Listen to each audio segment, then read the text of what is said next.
That will make it much easier. Do you require a mix? Require a mix of what? Of, okay, actually.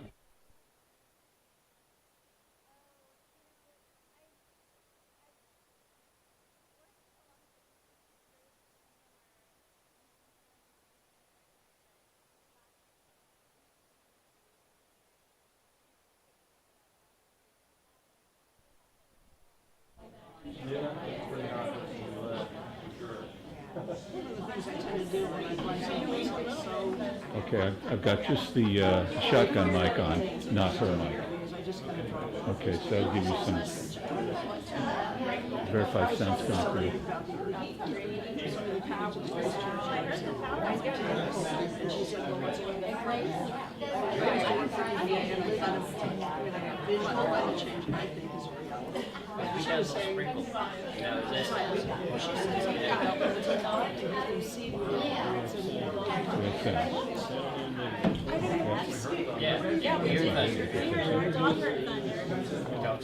Oh.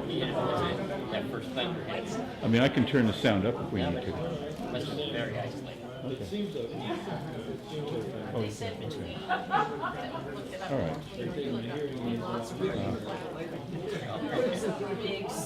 Oh yeah, I got these at the right. That's great. Well, that's actually levity is a good way to put it.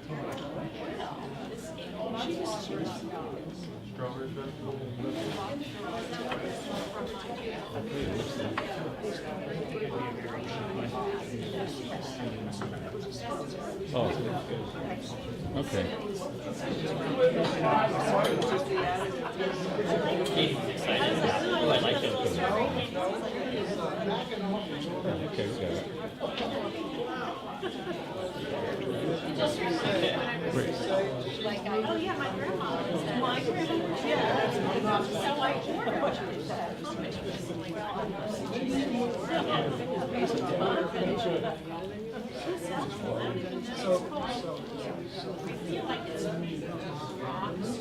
yeah, it could have been but I starts to just can't even think. I'm not interested. I did the same.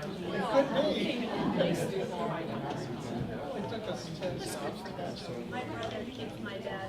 My dad is like. Yeah. For a long time, I really missed New York. Cancer fees on sugar, but that all falls on him. So, literally, he'll come like 50. He likes things there.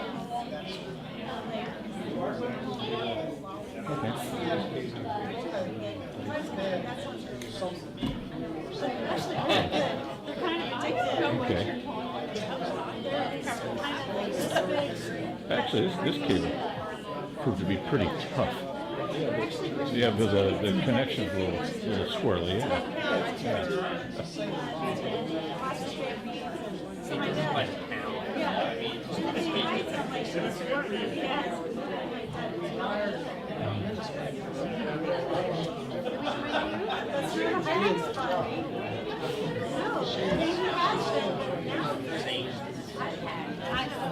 I hate Claire. Patty, yep. I mean, you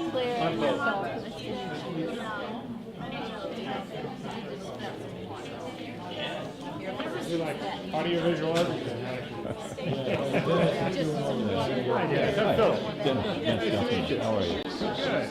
Hey, didn't he just look like a whole different person? New wardrobe because Excuse me, ma'am. yeah.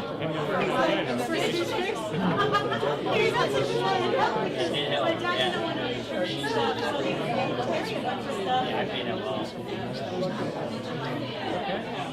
I don't really dress it. Is Crazy Crab still open down there? Yeah. I know they closed during COVID, and I thought they reopened. Well, they did. This was this past year, you know, they closed for the winter, and Charles is just, you know. Spot lobby a few times. We were down there and it was supposed to be open and it wasn't. Well, he's pushing 80. Yeah. You know, born the same time. Okay. He's pushing 80. That can make a difference. Until then, Where are you from? How long? Where am I? Well, you're on the.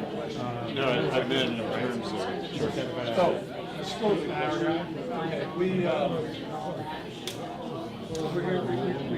We spend the summers here, so we're in Grace. Okay. We've done it. Right. Whitestone, but most of the time we're in Kansas City. I've lived there between the 8 ages knots of or 4 less, and wind, 5. back in the 30s, pretty easily, and it's not too bad, but to get something about 10. Yeah, my parents taught 1 year at the Kansas I City. gotta back it off to about 20, because I got a flat bottom road. I got a bow, so. I'm just following people to keep And where? Which part? Oh, yeah, the paper mill. And the Indian reservations, two sections. Yeah, you probably know the correct pronunciation. Yeah, I've got just a sample number or two. I always want to make one. That's when it.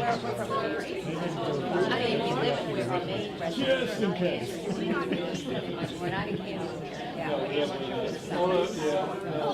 Yeah, are you in Kansas or Missouri?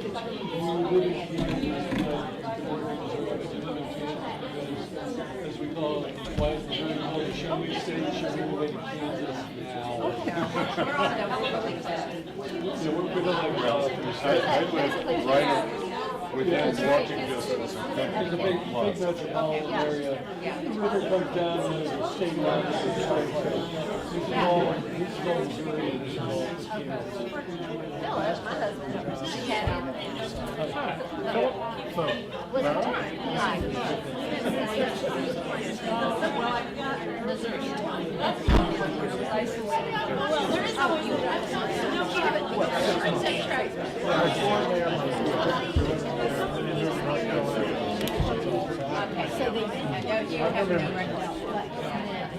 Because they say you do.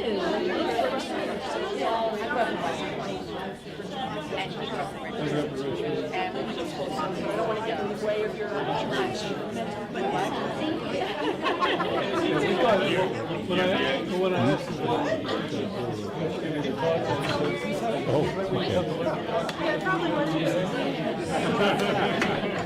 she goes, yeah. Okay, good, we're in the right place. So we're, I mean, Yeah, I mean, we've been out there for 30 years. Sure.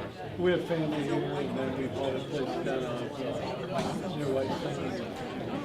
2 doors down from my sister-in-law's house. It wasn't random, so, and so we've been coming, we did that like 3 years ago, but we've been coming here because they have a place.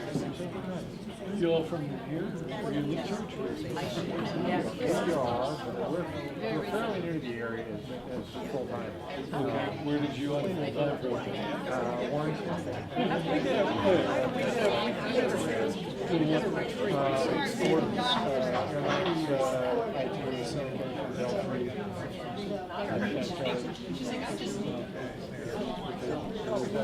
Where you are, what you do. Sweet tea, regular tea, and lemonade, and then Mountain Apple. Before that, they were No, I told somebody to do Yeah, so. We're like we bought before prices. Lord be with you.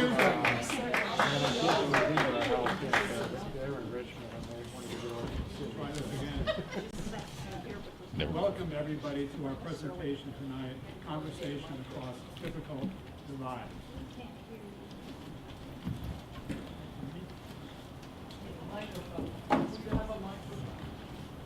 no. I don't have one, but I'll try to talk.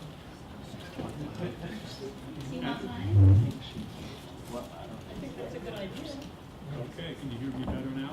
No, it's only going to the camera.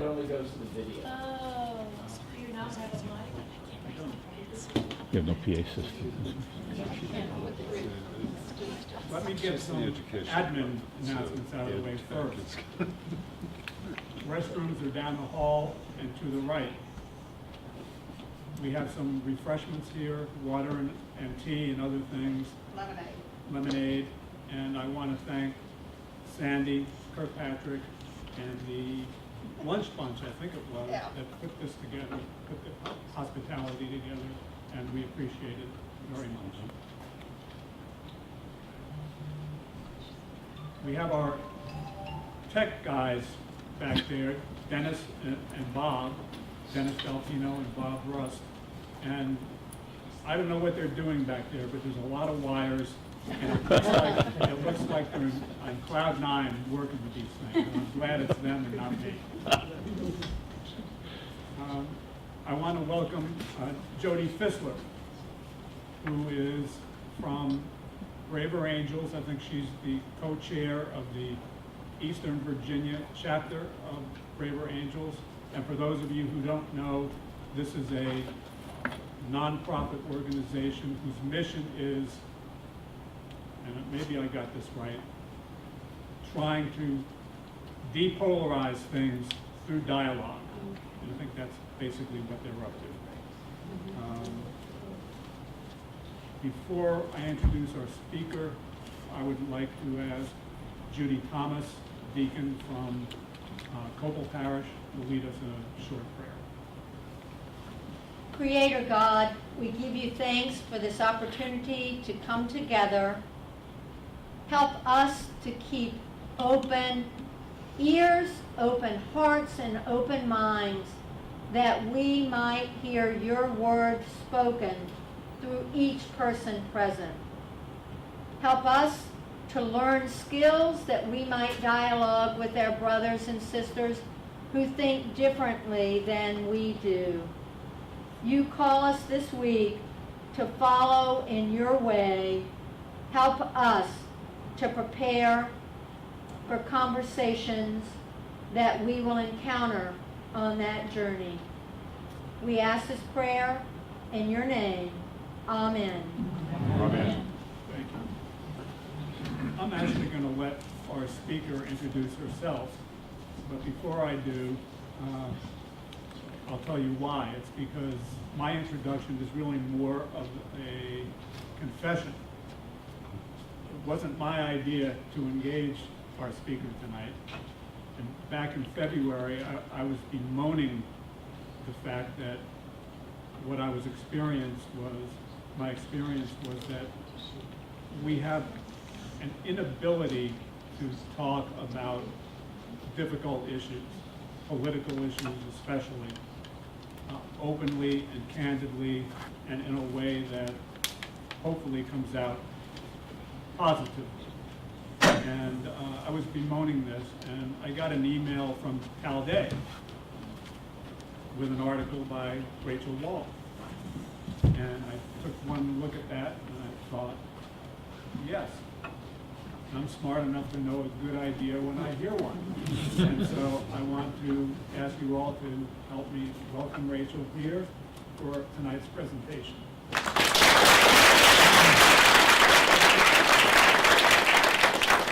Thank you so much. Can you all hear me if I speak like this? No. All right. If you stop, oh, did someone say no? Back here's hard. If you stop being able to hear me, just let me know and I'll speak louder. But I also want to extend a sincere thanks to all of you for being here this evening, and also to Bill Kirby. When I received his email, I was really moved by the sincerity and the depth and the thoughtfulness that he had put into not only crafting the email, but also the way in which he's thinking about the community of his church and the surrounding communities. And it moved me to want to come here and want to speak with all of you because of the clear depth of thoughtfulness that was already present. So thank you for that invitation, and thank you all for being here. So I am a professor at the School of Education and Human Development at the University of Virginia. How is the sound for you all right now? Can you hear okay? All right. If you feel like I'm shouting at you, I can also throttle back a little bit. So too loud, just right. All right, you can level set like this if you feel like you need more volume or less volume. Just kind of let me know. Give me a signal. And for the past decade, I've been studying conversations across different kinds of divides. So, hi, welcome. So I've been at the University of Virginia since 2014, and I began these studies in the early 2015. So for most of the time that I've been in Virginia, I've been observing different kinds of conversations and then interviewing the people who participate in the weeks following and then whenever I can in the years following to understand what matters in these conversations for people and with what significance. So what I'm going to do today is share a little bit about this research and the takeaway points for conversation, and then we'll do a little bit of a practice of talking to each other.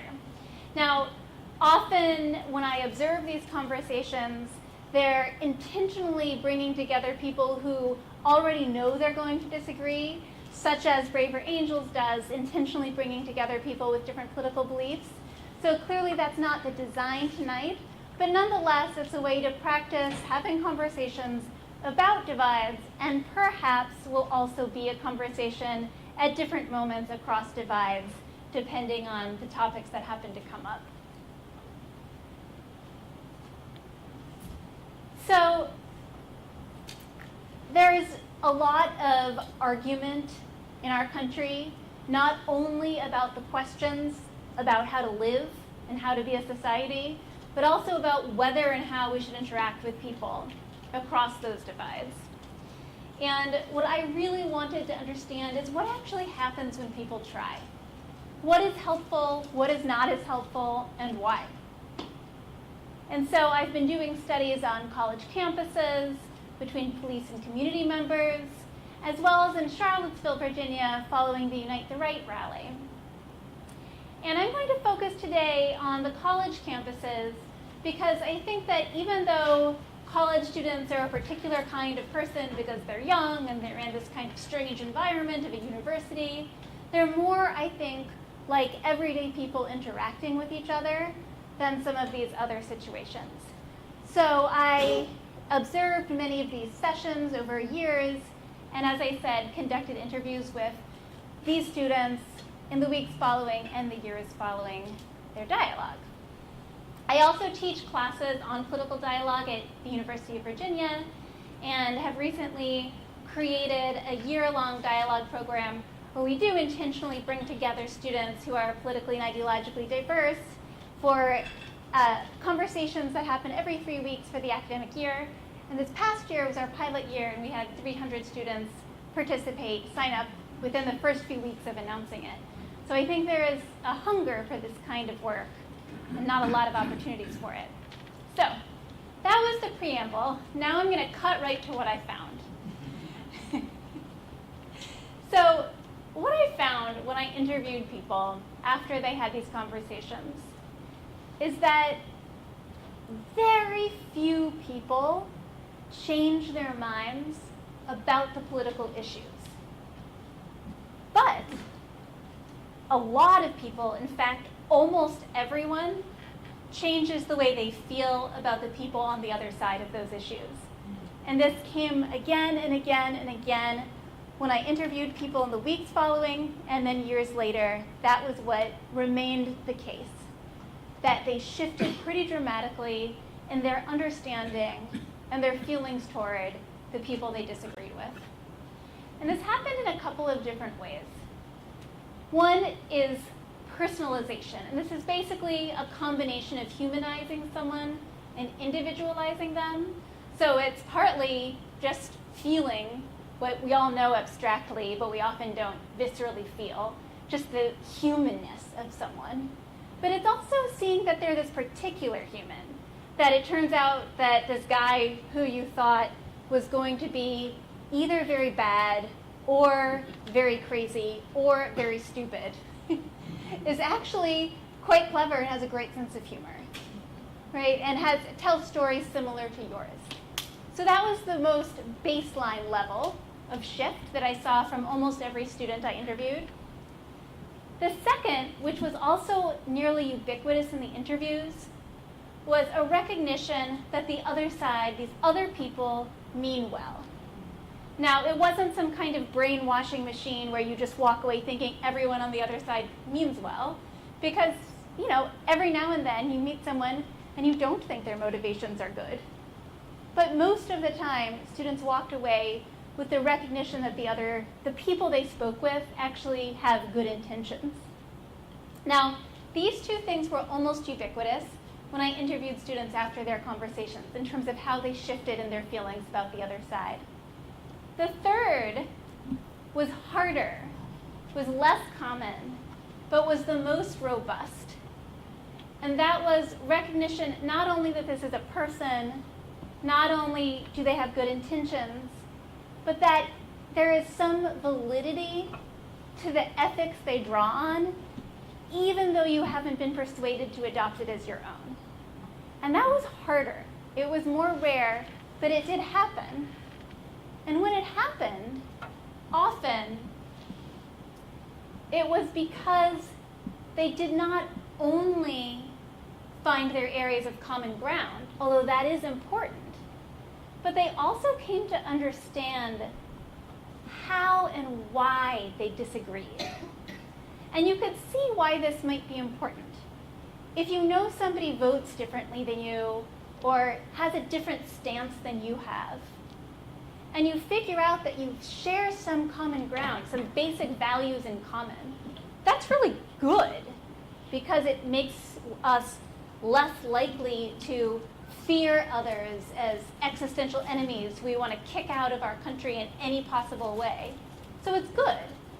But they're still making different choices than us. They're still voting differently than us or have a different stance than us.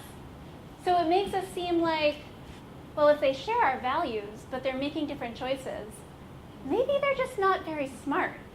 Or maybe they're not acting on their values when they go to the voting booth. Or maybe they're kind of irrational. So it was when students were able to really dig down into the deeper beliefs about what's good and what's right, and the deeper hopes and fears that are part of how we think about what's good and right, that they were able to see some ethical validity to another view, even though they weren't changing their own views. So I'll just give you an example of each of these. So this is just an example of personalization, which again was the most common outcome, right? This was a student who said of the dialogue, it changes how I view the opposing side. It puts a face to it, gives me someone I know. I hope I'm not driving you crazy there with the camera with my moving around. I'm just hoping that people can hear me in different sides of the room at different moments at least. And the next is an example of recognizing that the people you're speaking with have good intentions, even though he's not really recognizing the validity of the ethics, right? So this is a student who, after the dialogue in our interview, said, at times when I read the 3 people in my news feed that are super pro-Trump, I'm livid. I'm so mad at these people. What I really liked about this dialogue is I sat with these 4 innocent kids, and I realized they certainly weren't monsters. They certainly didn't deserve to be called fascists or assholes or idiots or Nazis or whatever. I do think that empathy is huge. I find myself defending the other side a little bit differently. Like now when I'm in my real world, I said, look, regardless of what we think about the immigration ban, we have to acknowledge that there are single issue voters. And for these people, if they legitimately think that Hillary was a baby killer, this was his first interview after the 2016 election. If that's the case, we can't really assume that they support everything Trump's doing or did. That was the good part of the dialogue. I think it was just that empathy. So you can see he is recognizing the good intentions of the other side, even though he's not quite recognizing the ethical validity of the other side.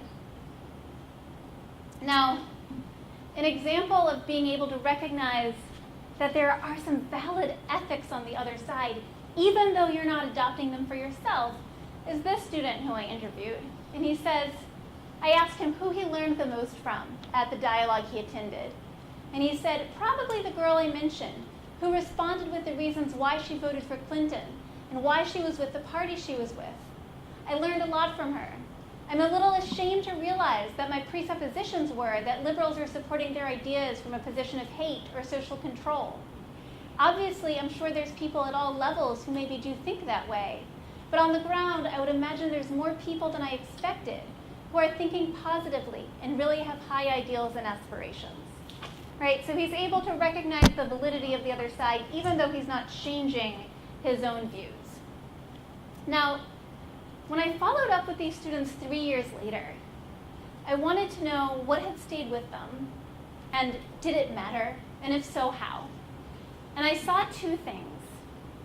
One, I saw that people often didn't remember what they had talked about, but they usually remembered who they spoke with and how they felt about them. So some of the students said things like, I don't remember, I think maybe we were talking about refugees or something like that. But I remember I was talking to this guy, and he was a liberal from this college, and he was really funny and thoughtful and asked really good questions.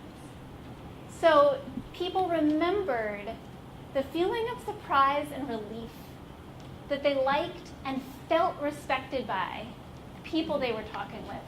And that was the shift, the realization of human decency and connection. And that was what people remembered.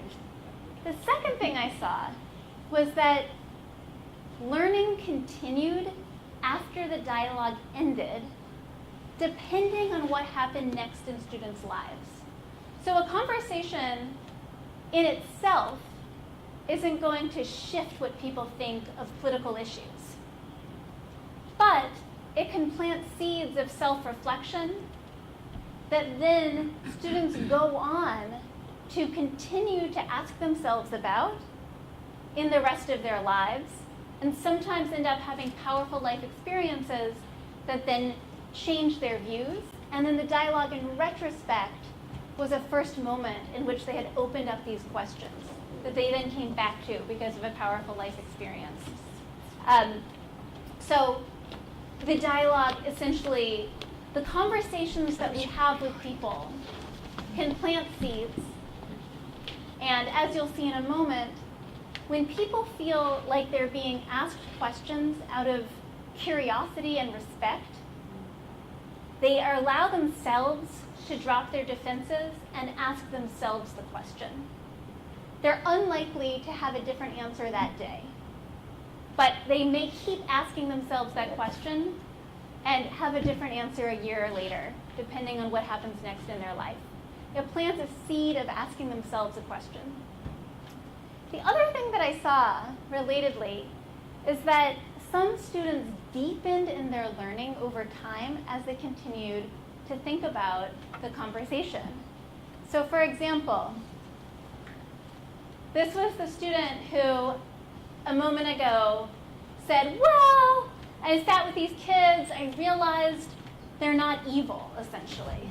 They mean well. But he clearly didn't have a deep respect for their ethics, right?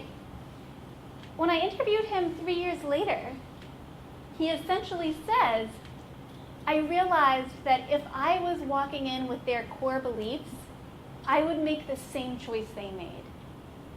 That if I had their beliefs, if I believed, essentially what he's saying is, if I believed that abortion is murder, then I would vote the way they voted. That that's a legitimate moral choice, given a set of foundational beliefs about the world.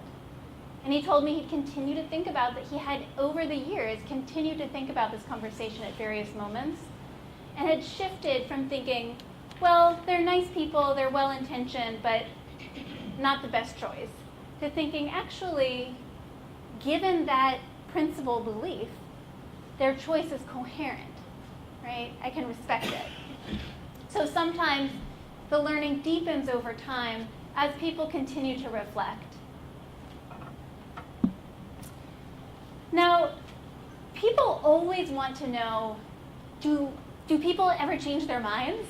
Like, do they vote differently after these conversations? And the answer is usually not. And I think this is actually a good thing, because we don't have to be afraid that people are going to get brainwashed, that people are easily manipulated, right? People go in with deeply held beliefs and they leave with deeply held beliefs, and I think that's good, right? But there were a small number of students who 3 years later had a different set of political views. And they saw the dialogue as being part of that change, a very small number of students. The way it happened for them is not because they were argued out of their beliefs. It's because what they heard in the dialogue made them think, oh, those already are my values. That's actually an articulation of what I already believe.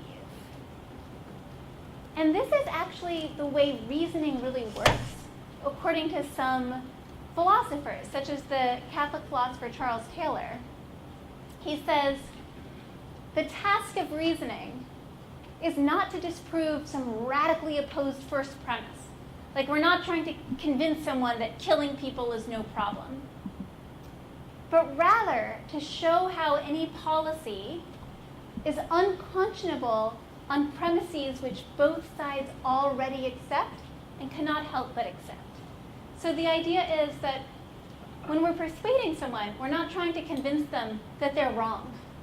We're trying to convince them that on the values they already hold, this is a better expression of those values, right? We're inviting them to see the values they already hold as better expressed through this alternative, right? And this is what I saw in the students who changed in their political views. So when I followed up with this student 3 years later, I asked her, did the conversation change anything for you? And she said, I think it did, because for once I had to really have a stand, because everyone was saying, I'm for this and I'm against this. And they were seeing it so plainly. And I had never really done that. And I think it helped me realize that I'm more left-leaning. I guess it was the first step in revealing who I am or forming my own identity. I'm finally owning up my own views. Some people are like, where is this coming from? But I feel like it's always been in my mind. I just didn't have the words for it, and now I finally do. So it wasn't for her a shift. It was a recognition. Now, what prompts any kind of shift for these students was being asked questions, as I said a moment ago, that students feel are open and curious and respectful, so that they don't need to defend themselves, and they're able to ask themselves the question. And eventually, some of the students end up living into a different answer depending on what happens next in their life. So for example, I asked the student if she had thought about the dialogue since they happened 3 years earlier. And she said, yeah, I've been thinking about that one the most because I remember the conversations we had at my table and how that was really the first time someone directly questioned me. Like, why are you going to vote the way you are if you say you believe this or if you say you believe that? And it wasn't an attacking question. It was just, I was kind of taken aback because I had to really think about my answer and think, yeah, why am I voting the way I am? And getting to ask the same questions of, okay, well, why do you believe in this? And why do you agree with that? Getting to directly ask questions of someone who's voting in a different way, and at the end of the night, being able to say thank you, and not, well, your opinion's wrong, so I'm just not going to listen. And then she said, I do think about that conversation specifically a lot, and just that question of, if you believe this, why are you voting the way you are? Even though that's a very general question, thinking, okay, if I believe in rights for those seeking asylum, why am I going to vote either way for Biden or for Trump? Now, one worry about these conversations is that they'll actually weaken political commitments because everything will just end up feeling gray. Like, well, you're right and you're right, and it's just impossible to make strong judgments. So, I'm just gonna sit it out, right? And that would probably be a bad outcome if people end up feeling like everything's too gray and complicated. But I was relieved to find that it really didn't happen. That if anything, people's commitments become clearer to them. As they are asked to explain themselves, they become clearer to themselves and more deeply committed to what they believe. So it actually did not weaken their commitments, but had the opposite effect generally. Another common worry about these conversations is that people who are already marginalized in society at large might end up having a more difficult time, might not end up really being heard or feel exploited.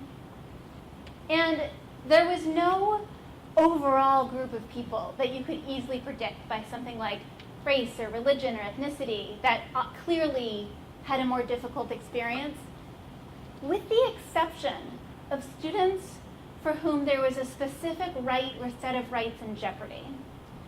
Students whose rights were very specifically in jeopardy from a policy position or a platform of the other side found these conversations very difficult and alienating because they were caught between this feeling of recognition and connection with the people they were speaking to, while at the same time knowing that they had voted in a way that made them literally less safe or unwelcome. And so students would say things like, they cared about me, but they don't care about me. They cared about me in the room, but the way they voted means they don't care about me. And so it was a very disconcerting experience for students. For example, in interviews I did in 2017, shortly after President Trump in his first term had announced the Muslim ban on immigration, a student whose family had immigrated to the United States from a Muslim majority country said it's tough because they made the dialogue into games, and she was talking about the icebreakers in the beginning. And she said it allowed for a lot of giggling and trying to have fun when it was a very serious issue for some people in the room. This was hard because there were all of these other emotions of, this is affecting me already. And so I think it's important to realize that when the political situation feels especially threatening in specific ways to the person that we're talking with, it's much more difficult to separate the personal from the political and what's happening between people. So I want to be able to move toward us all getting to talk to each other rather than me talking at you. So I'm just going to talk a little bit about what I think are the implications for the conversations we have in our lives, and then we'll have a chance to practice some of these kinds of conversations with each other. So there's a saying that I've heard often that goes something like, people will remember how you make them feel. And I've found that to be very true in my research. People really remembered how their conversation partner made them feel, and that deeply shaped the extent to which and how they were willing to listen and over time consider what they heard. So it's helpful to remember when we're talking to people we disagree with that at least in the short term, we're more likely to change their mind about us than about the issue at hand. That we are more likely to change their mind about how respectful and curious and thoughtful the other side is than about how you vote on this issue. And that although it's extremely tempting to engage in fact wars, to try to convince them of the information that you feel strongly about, people need a reason to listen, right?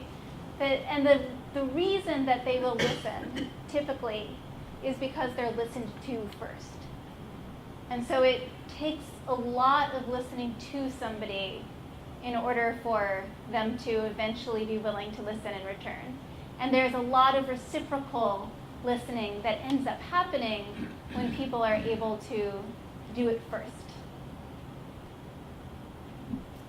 As I've said, I think a couple of times, because it was so striking to me when I interviewed students later, it was really questions that felt sincere, that allowed students to ask themselves questions. That when somebody said, so tell me why you did vote that way, and how do you feel about it, and what do you think about it, and why do you think, and it felt like a real question, not like a sneak attack, that's when students thought, why do I? And then not that day and not that week, but over months and months, sometimes came up with answers that surprised them over time. And as I... Could you go back? Yeah, sure. These are some examples. So, examples of ways to get at respectful, sincere questions that help you to understand people's stories and how they form their views are: what worries you about? What do you hope for? What do you think about? Why do you think? So, if you think of any particular political issue on which there's a divide in a community of which you're a part, could be formal or informal or family, a way to try to get into somebody else's view is to ask them what worries them about it. Because often there is fear and hope at the heart of our politics. And so sometimes a way in is to say, what worries you about this? What do you hope for? And that can often be a way both to understand where the difference is and also what is shared.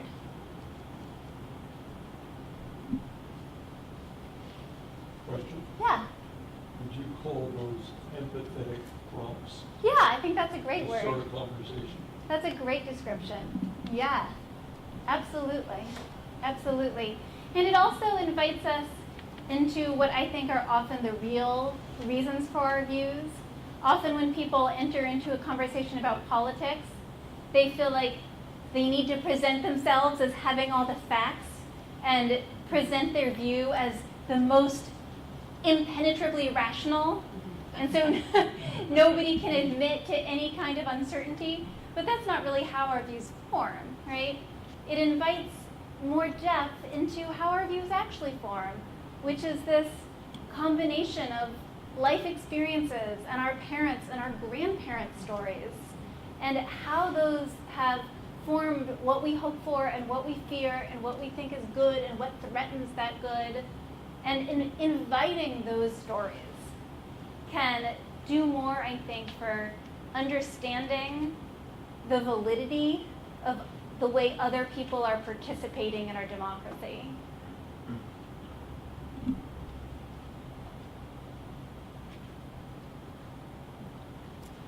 And then finally, there's a philosopher who I like a lot named Anthony Layden. And he suggests that we offer reasons as invitations. So often we try to use reasons as a bludgeon, like, here's my reason, accept it, And no one accepts that kind of reason, right? But if we can think of a reason like we're inviting someone to our home, right? Like inviting someone to dinner. We're inviting someone to try on our way of seeing the world, of experiencing the world. Now, no one is going to walk from that conversation having changed their mind. By the time you talk to them next, they won't say like, yeah, you persuaded me. But in combination with other life experiences that they may have as they move through the world in the months to come, I've found that when I interview students 3 years later, those conversations can pop into people's minds. And they think, maybe that's what he meant. I kind kind of see that now. Okay, maybe, right? And it's slow and it's long. Could you explain that paragraph on the right? Yeah. So it says, appeal to already shared ethics or values expressed by the person you're talking with. People are more likely to shift how they think their values can be expressed in their core values. So what I mean by that, and thank you for asking that, is lots and lots of research in many different fields has suggested that people just don't change their core values. That if what you deeply believe is most important is compassion, you're not going to be argued out of that, right? Or whatever it is, it's not at the level of argument. But what you can be persuaded of is that actually this other policy is, in a sense that maybe you're not seeing, more compassionate than you realize. Let me show you how it's actually more compassionate than its opposing policy. Have you thought about how it's compassionate in this way? So you're not trying to convince someone to change their values, you're trying to show them how their values are better expressed in what you're offering. I have to really do this practice that because I'm struggling with how to deal with that. Well, it's the tricky thing about it is that first we have to do a lot of listening to hear what someone's values are. And when we really, really, really care about something, we just so badly, for the noblest of reasons, want to rush to persuade them. And in doing so, we don't really find out what they're already committed to. And so it takes a lot of questions and silence and listening to try to understand what do you care most about and why? If you got some suggestions on how to open the conversation in Yeah. a way that you can both find something you agree upon first, that is not threatening. Yeah, that's a great question. So I think, here, would anyone Get the be, values right at the beginning. yeah, That's a confrontational almost, as opposed to right. an easy way to get into the conversation. Would you or would anyone be willing to give me an example of a conversation you might find yourself in about a topic that's hard to talk about? Well, I think you want good examples of And it can be hypothetical. misinformation. If they start with that. Somehow I started talking about the weather and climate change with somebody who said, well, it's all because the last president was seeding the clouds, intentionally manipulating the weather. And I didn't know what to say, so I just kind of didn't pursue that. I mean, I wasn't really in a, like, I wasn't sure how to engage. Maybe we could have both agreed that we're having the weather is getting more extreme, it seems.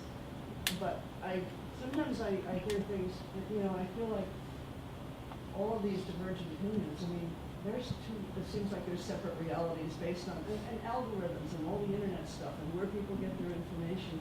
She truly believed that, and and I'm a scientist and I don't believe that. And it all started with alternative facts. I didn't get into the fact wars because I thought, well, this isn't going to go anywhere. But I said, I think I just did something, a live comment like, oh yeah, it's really terrible what we're going through right now. I hope the weather breaks. Hot day. That's that's I thought, this is, Yeah. I don't have the time right now either. I was working at a volunteer job and she was a customer. Anyway, whatever.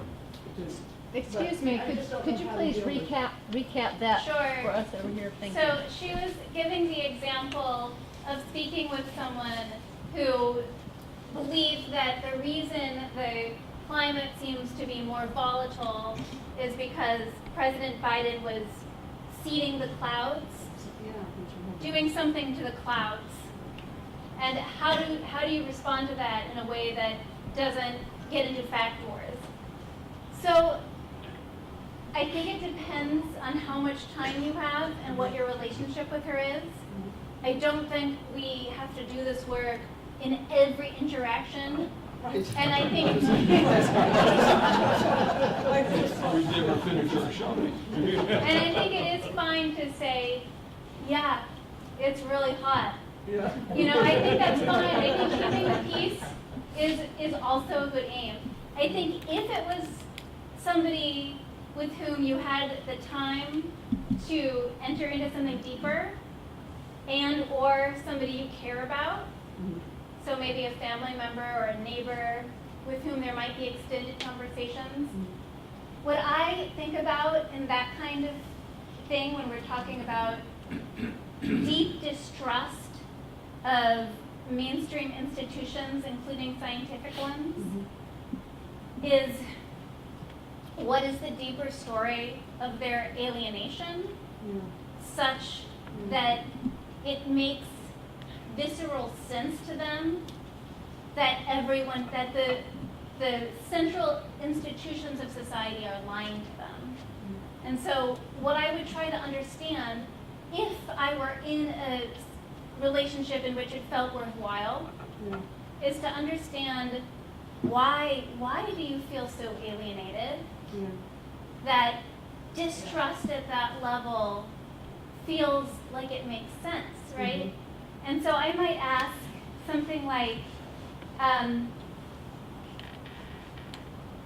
you could say, oh, when did you first hear that? And what about that felt convincing to you? And, have you ever had an experience before where it felt like a major organization was lying to you in that way? And do you ever question whether everything that you read from that source is true? And perhaps sharing an uncertainty or vulnerability that you have about sources, right?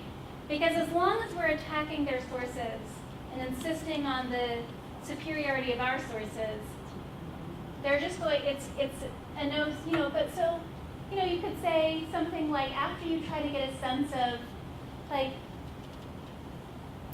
have you ever before felt lied to by an organization? Have you ever before felt like you were not getting the whole truth in that way? Or did it just start with this one issue? And maybe you get stories of a life in which they have long felt dismissed, disregarded, abused by the mainstream institutions of our society. And then, if you have the time and the inclination, it can be, do you ever question that kind of information you get? Sometimes it's hard for me because I'm not sure. There's so many media sources and it's really hard to know what is true. And you can say, I'm a scientist and we know that science is a process of experimentation and, we endeavor to remain open, but it's hard to know what kind of information and messaging is. Wait, have there ever been times that you've believed something was true and then it wasn't? And are there ways that you're more sure about this than other things? And if so, why?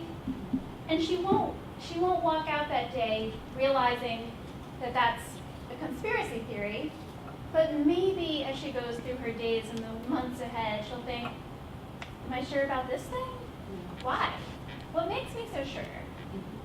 Yeah. It seems to me that there are two things going through the other person's head at the time. One, she seemed to maybe have an interest in climate change, but she wasn't satisfied with the way the politicians were handling it. Right. So I think by listening closer, you could say, well, are you concerned about climate change? Oh yeah, you're going about it the wrong way. Or are you politics disturbing what to try to get into their head? You have to listen harder to their question. Right. I think, because so often everything goes by so fast, that all of a sudden we feel we have to respond. Right. And we're not taking the time to really show them that. That's an excellent point. That it's easy to focus on the cloud seeding part and not focus on the part where She actually is concerned about how the climate's And you changing. do, and you also so like. Right, so that's a point Yeah. coming out of, Yeah. right. Looking for. Right. Mhm. Right, yeah, go for it. Let me give you a complicating factor, Yeah, Okay. because we've been talking about values here, and I'm gonna talk about culture. mm, It was the late football coach, Vince Lombardi, who said, winning is not everything. Winning is the only thing. Yeah. That yeah, aspect of having winners and losers Yeah. and insisting on winning applies more and more Yeah. as I have aged. it's true, In sports, yeah, in politics, in religion, yeah, and what have you. So with an aspect of folks knowing that they have to win in business, that Yeah. they have to win in politics, that they Yeah. have to win amongst their family, it makes it very difficult to listen, yeah, and it makes it almost impossible for the other person to listen. yes. This isn't This, this is absolutely true. And I think there will be plenty of people for whom it's not possible. But I've also found that many people said, I came into this conversation ready to fight. And when I got there and I realized that no one was attacking me, I was able to put it down. Like, I have this particular student in my mind who said, you know, I went in there thinking I was probably going to be the only Trump voter at my table, and I was gonna kill it. I was gonna win, even though I was probably going to be alone. And then the conversation started, and I realized no one's attacking me. I don't have to, and the quote was, I don't have to defend everything he's doing or did. I can admit that there are some things I'm uncertain about. But it was only after the other people at the table were, you know, following the moderator's instructions of asking respectful questions, admitting their own uncertainty, that he was able to do that. Now, probably not everyone will do that, even if one does it to them. But I think more people than we expect, when they sense that they're not expected to defend themselves or their policy or their candidate, especially if it's not for public consumption, like it's not on social media, it's not being broadcast to others, it's just between the people who are actually talking. More people than we expect, I think, are able to temporarily not try to win. But I agree that the culture as a whole is absolutely oriented in that way. Another question. Oh, sure. How would the word because help diffuse that situation? What do you mean by that? Make that statement. What you just said. No way. I believe winning the title is everything, but how did you put it? The old thing? Well, I was quoting Vince Lombardi. Right. Let's say you said that to me. You know, And and I would say- I happen not to believe that. Right. And we used to make a priority on being good losers.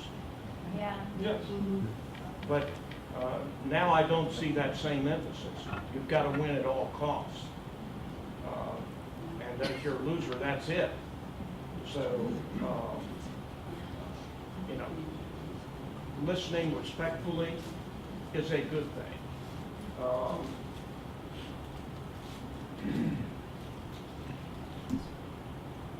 Whether or not it will change things in the long run by virtue of the culture that we have, I think is the part that's debatable.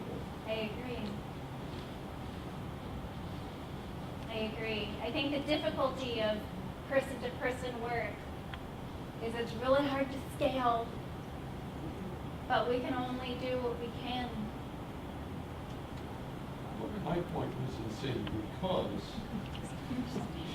it puts them in a position to maybe explain their value why. It goes from the people. Why should they explain their Well, I'm not value? saying they should. I'm just saying that they might. Possibly. I have a question in the back over here who's very eager. We cannot hear Do you want me to what recap? everyone's saying. Okay. So the first statement was, we're in a culture in which winning is prioritized to such an extent that very few people are willing to listen. And then the question to him was, but perhaps if one asked for a because, meaning I think, if one were to take the other's desire to win and try to understand what was behind it, Exactly. the values and the commitments and the hopes and the fears behind it, then that could shift into the kind of conversation that we're trying to have. Joe? I think one of the ways I have seen people change in these dialogues is that their notion of what it means to win can shift. So it's not winning the way they thought it meant when they came into the room, that I'm going to beat everybody else here, but maybe winning looks like we're coming to some kind of a different understanding. Yeah. So if we change what winning looks like, then you can still win. It's just not winning in the way that you originally thought. Right. Right. Go ahead. Yeah, just one thought is that, having been in the investment business and trading for a long time, the key to winning is knowing to when to let the other guy win. Right. There are times, because you have to sometimes let the other guy win so that Exactly. you win, so that you can get into a position where you're going to win in the long run. But if you try to win every game, you're going to get killed, because when you really need it, everybody's going to go, you screwed me every time, I'm not touching. It's true that people who have been trained in persuasion are often the best listeners. In fact, when I studied all of these different dialogues at all of these different college campuses across different parts of the country, the students who were able to listen with the deepest receptivity and humility were those that had been trained as missionaries, because they had grown up knowing that if you want to win hearts and minds, you have to win hearts first. And so they came into these conversations with this deep capacity to listen before any persuasion. Yeah, go ahead. So just before we leave the whole winning thing, I wasn't sure how long we're going to stay here, so I'm going to go ahead and say it now because I think it applies. Yeah. For my wonderful father, before he died, probably 10, 15 years before he died, a couple of years ago at the age of 92. In some conversation my mother and I were having with him, he said, and he had worked in Christian ministry all his life, and I think we are kind of gathered here mutually out of some sense of God's love embodied in our own experiences. And I think it's important to think of that as we are trying to learn better how to have divisive conversations. He said, I have learned along the way that it's so often better to be loving than it is to be right. Yeah. And that, that was freeing. Yeah. And I've tried to, just keep that in my mind, and I think it behooves all of us, if we are going to dwell within the transformative love of God. God is love is God. That's our responsibility. And it's true in the sense that beyond just the students who were trained as missionaries, students who attended this particular evangelical Christian school called Cairn University, which is a school in New Jersey, had this incredible capacity to listen receptively to people they deeply disagreed with. And, I've been observing dialogues and doing interviews for years when I observed these dialogues. They were in conversation with students from the University of Pennsylvania, most of whom had very different politics. And when I interviewed these students, these evangelical students, I was really trying to understand how they were able to have this capacity. And they said over and over and over again, I know I don't have to change anyone. My obligation is to show up with love, and God will do the rest. And because they had faith that they didn't need to be instrumental in that way, they were able to be radically receptive and attentive. And the students who spoke with them were really moved by the conversation because they hadn't expected that. Yes. One thing that may relate to all this that I want to ask you about is, maybe this is a version of identity politics, I'm not sure, but a friend of mine went to a group and where they were talking about how to relate to others, and they said, how about saying to a person, I'm a person who's a Republican? Not, I'm a Republican. How about saying to another, I'm a person who is a Democrat?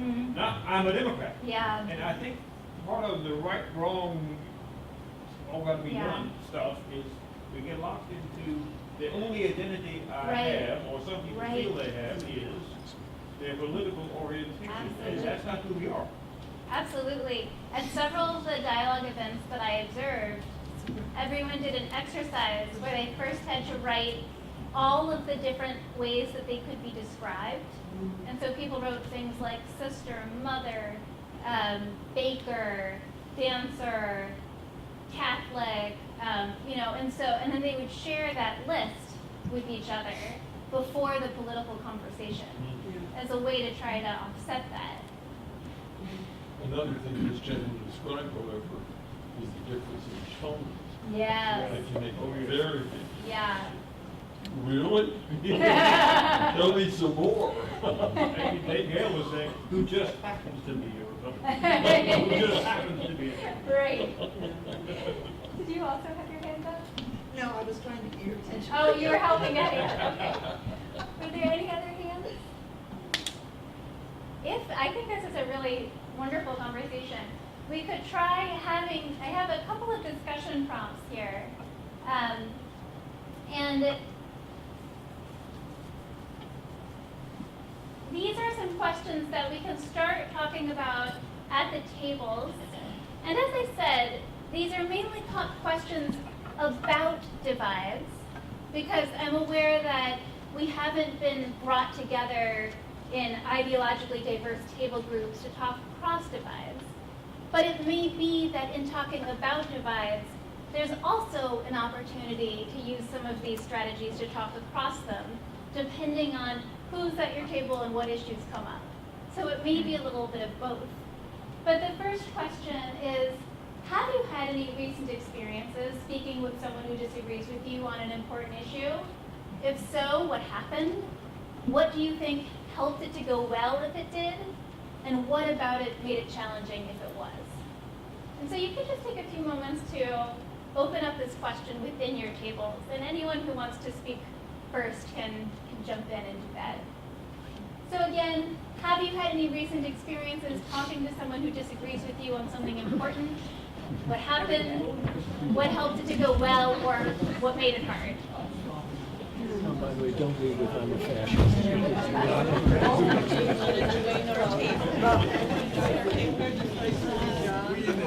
Or you can come over here.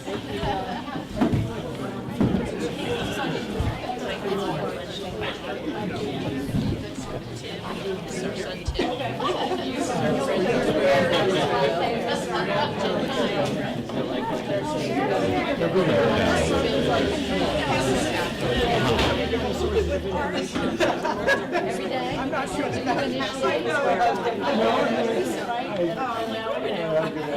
think back to a conversation with a friend, and it's like,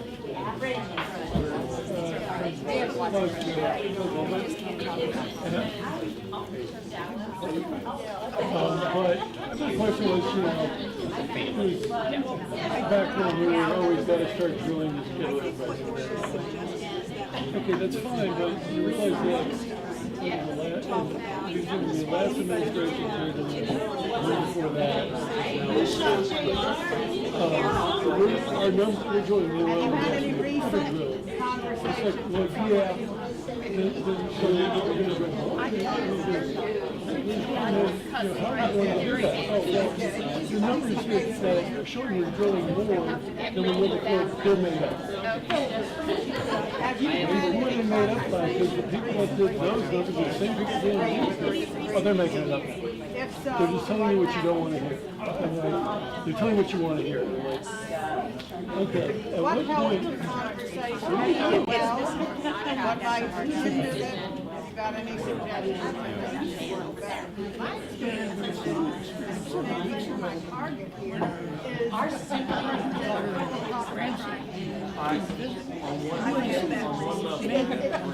it's painful, I don't want to talk about it. I don't know whether that would be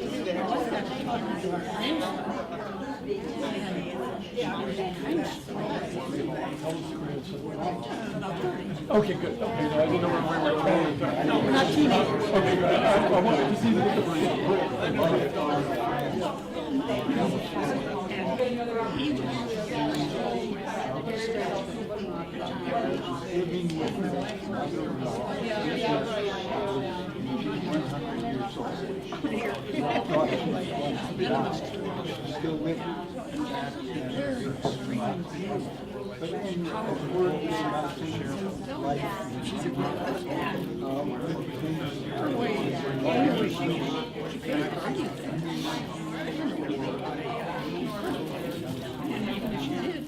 He wouldn't know what he was keeping.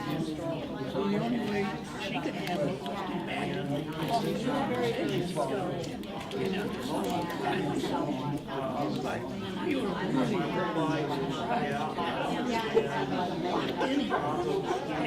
something that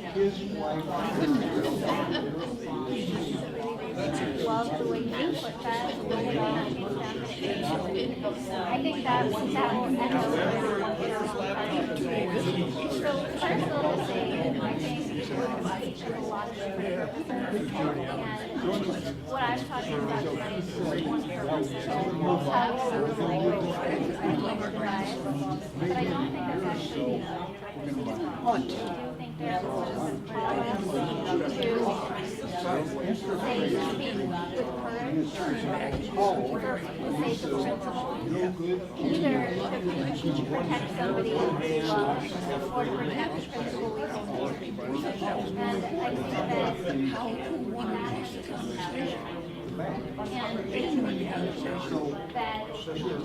that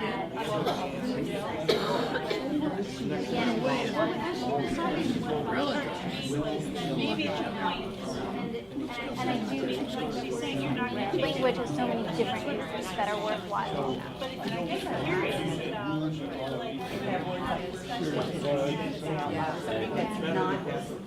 you don't even know what you're talking about.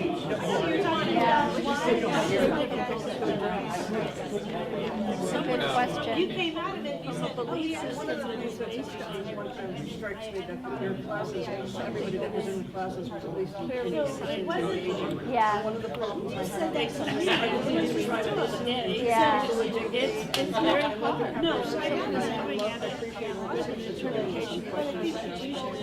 Sometimes wonder if they are equally motivated to Yeah. themselves.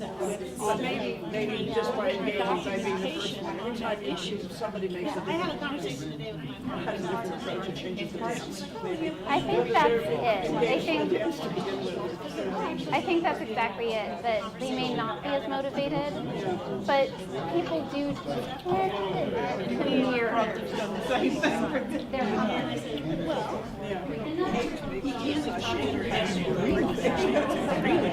Stop arguing with somebody that you're opposite.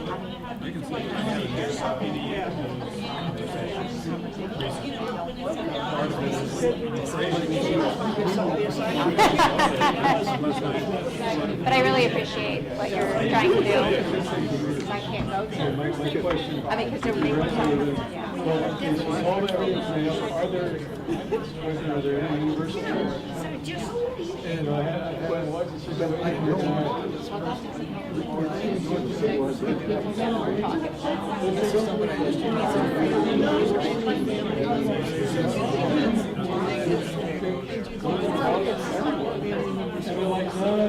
say this, look at that, what's that? Really? You don't think that's good for you?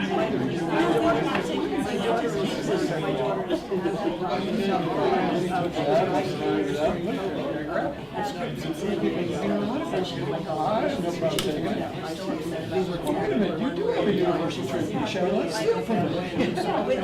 That's what they have values. You just gotta try to dig them out. She's like, deep down, it does.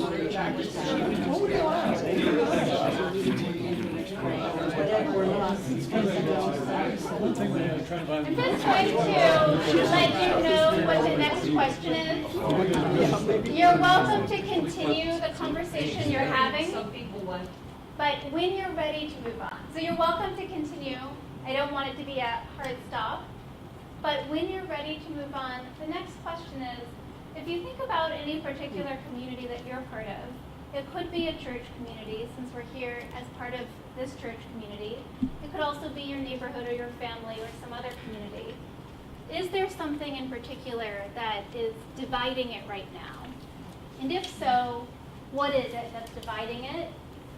And what seems to be driving that divide? So some examples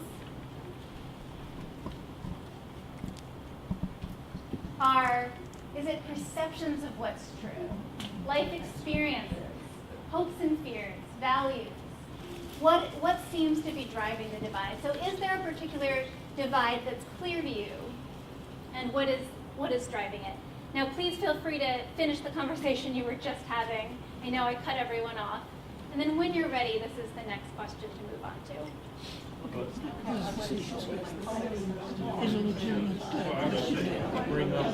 What seems to be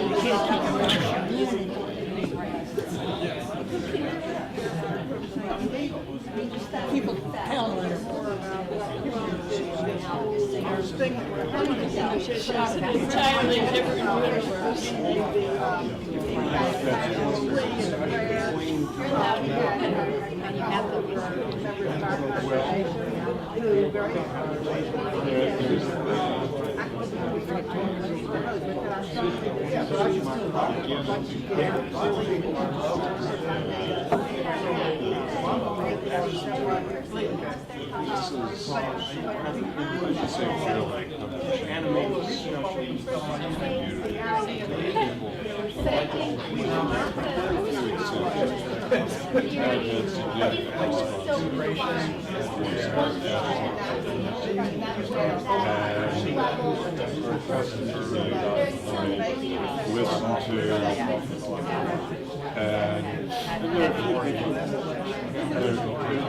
Other people don't get quite that bad. But you also just many problems either parents that need to be not parts of their views they simply have to be. And other people just with advancing years more what they've always been. Yes, absolutely. So what you're saying, Starting right there.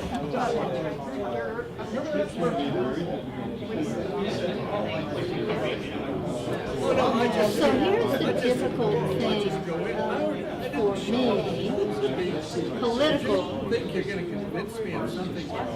anti-Trump, anti-Biden, anti-Obama, those political, I should not be preaching. Whether you welcome the stranger, whether you care for the homeless, whether you care for the disadvantaged, that's compelled by the gospel. And as a deacon, I cannot not say that. So, how we treat people at our borders and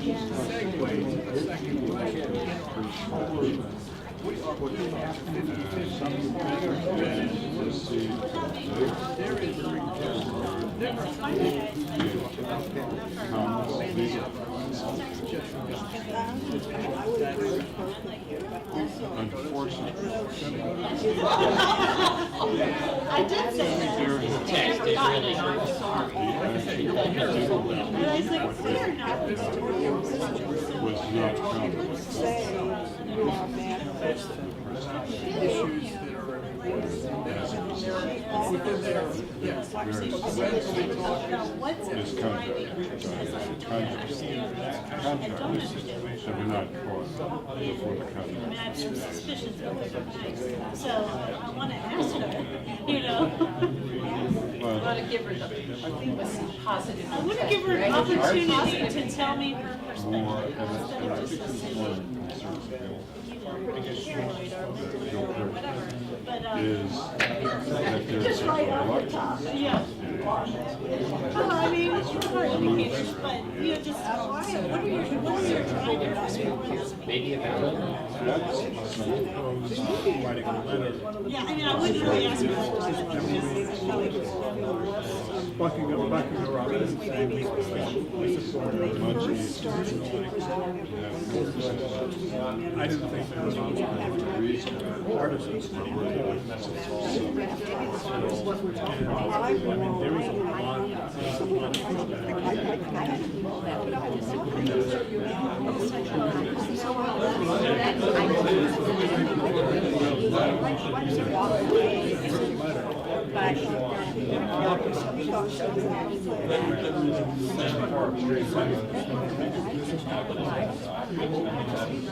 division.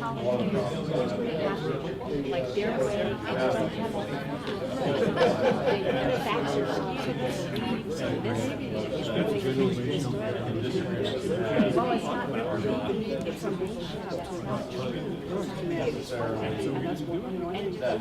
Then the final question when you're ready for it.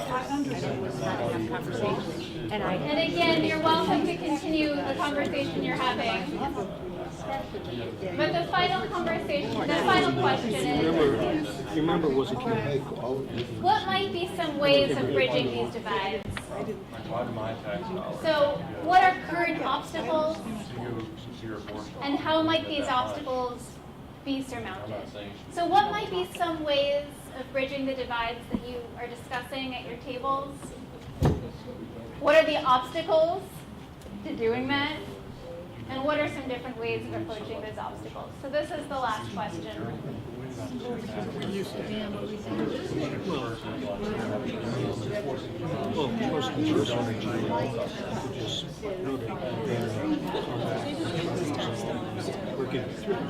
Does anybody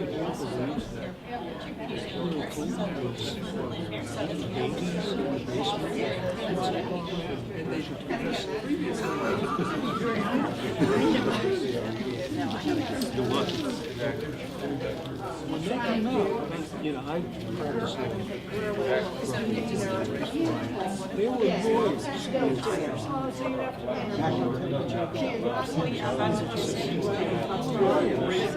Doesn't have a deep voice. graduated high school. I was not surprised because they were the people.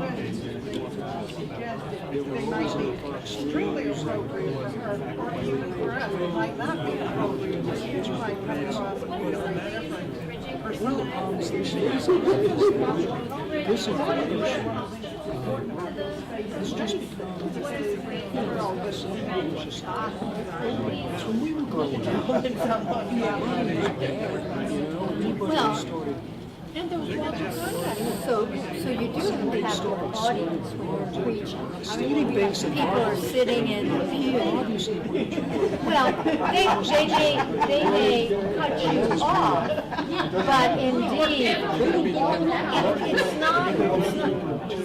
it's not really a dialogue. And so when I'm speaking, each one of you is not getting a chance to speak back where we can engage. well, not sure really the facts of it, but it really fit our narrative. I heard her voice, not speaking words of love to us in that situation, but a love of Jesus Christ who calls us to be compassionate and love those who are hurt. And so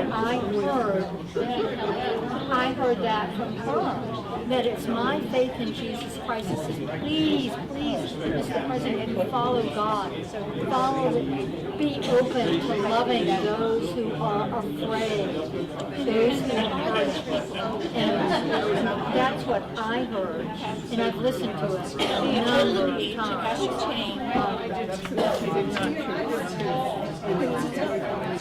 A spouse, non-pass,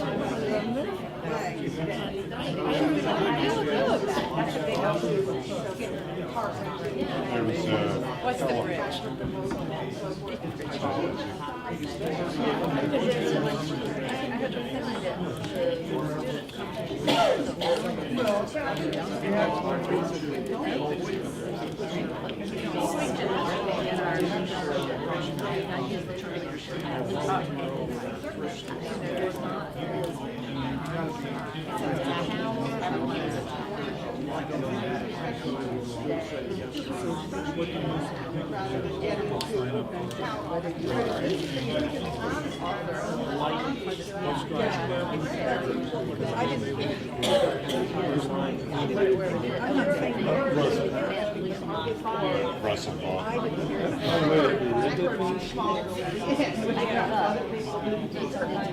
I might have actually heard that. Well, but you can use that as an indication. I read enough articles all about it to know that I would.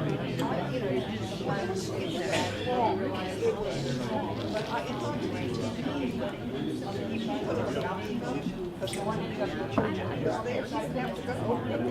But anyway, that's my whole point. But then that's an interesting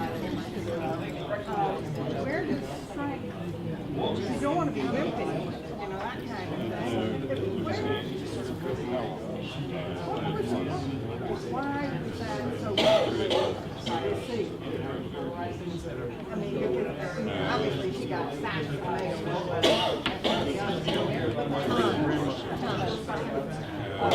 On both sides, people saying there was no place for that wasn't the time for it. Other people saying,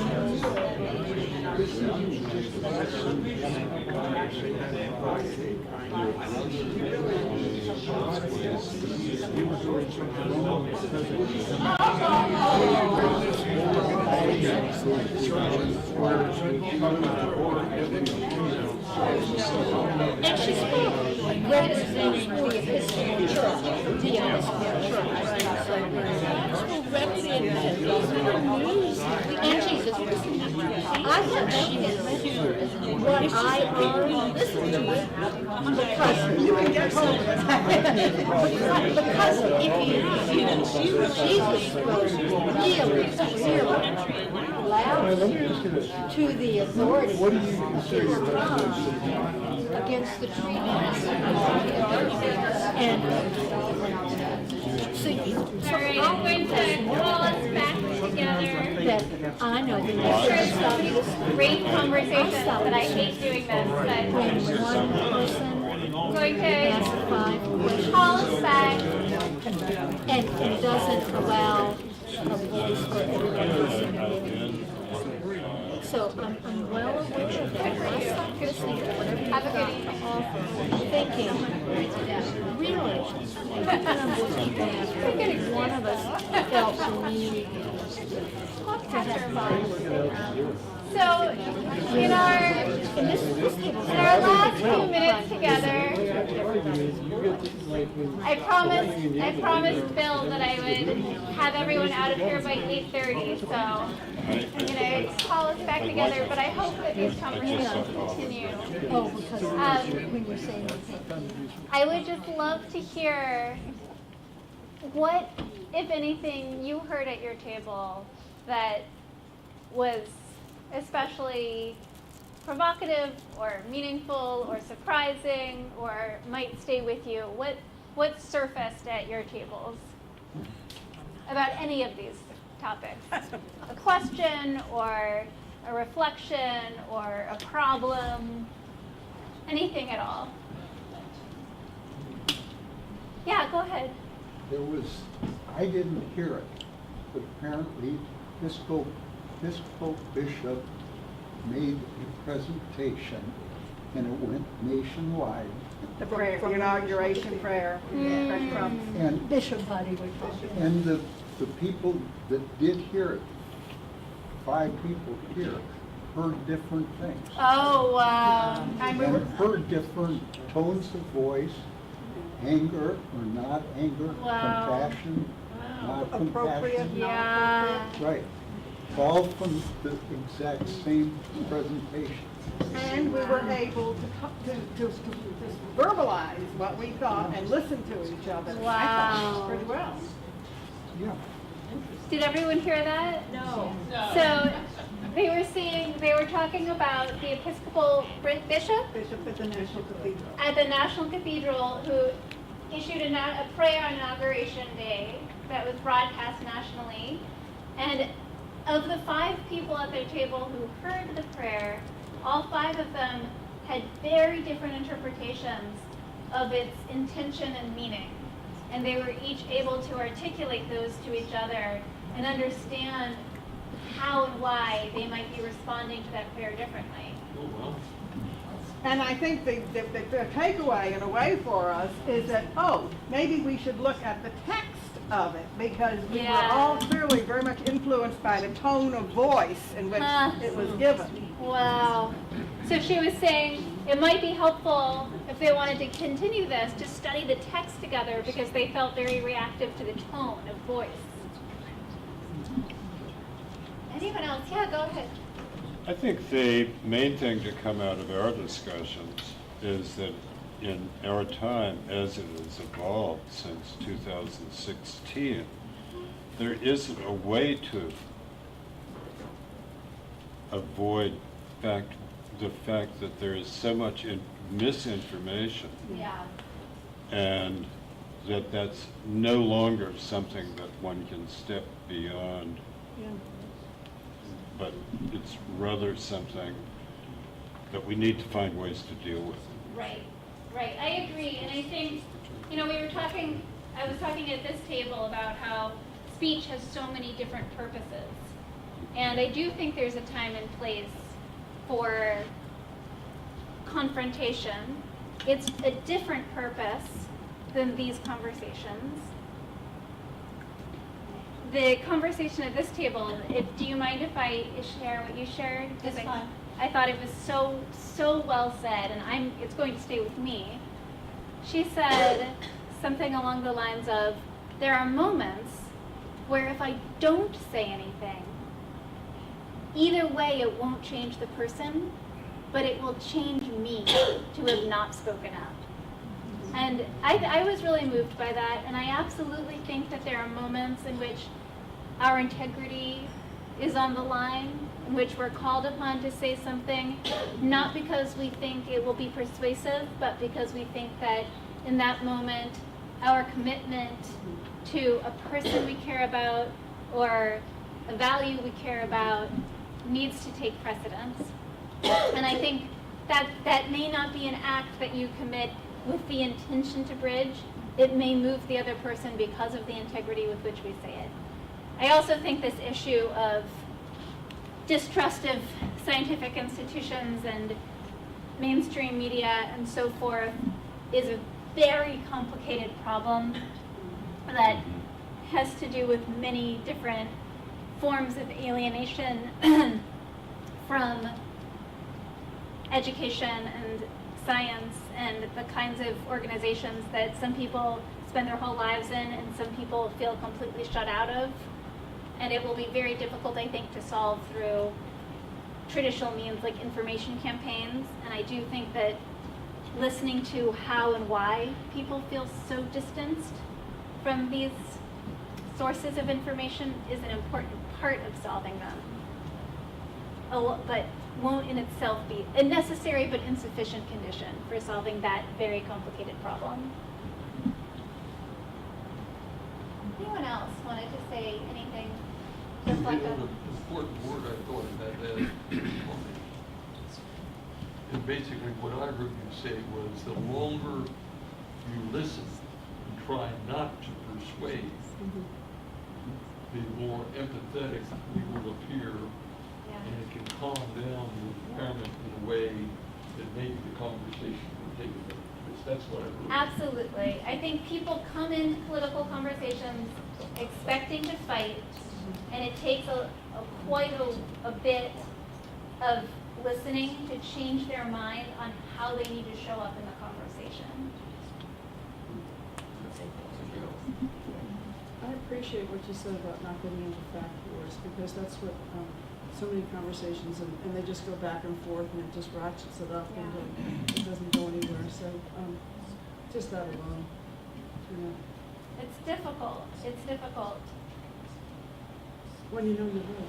Yeah.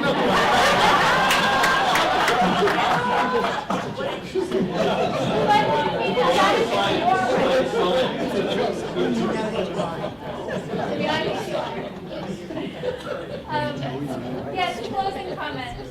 I heard Jim say something earlier that I think the techniques you're talking about. Oh, yeah, throw me under the bus. That's right. The techniques you've talked about are especially important when you have a break with a family member. Yeah, that's right. That you can't leave it like that. That's right. And he made that point, which I thought was particularly useful in our context Yeah. as not college students. That's right. I think you're right that there are many situations where simply keeping the peace is just fine. But when you really care about the relationship, either because they're in your family or in a church community or in some other community that matters to you, it's hopeful that these techniques can shift the way these disagreements play out. Thank you so much. What an amazing community you are. I feel really lucky to have been able to be a part of this conversation. You're all so deeply thoughtful. So this is a very loved community to have this kind of level of depth as a part of a Thursday night. So you're all amazing. Thank you so much for being here today.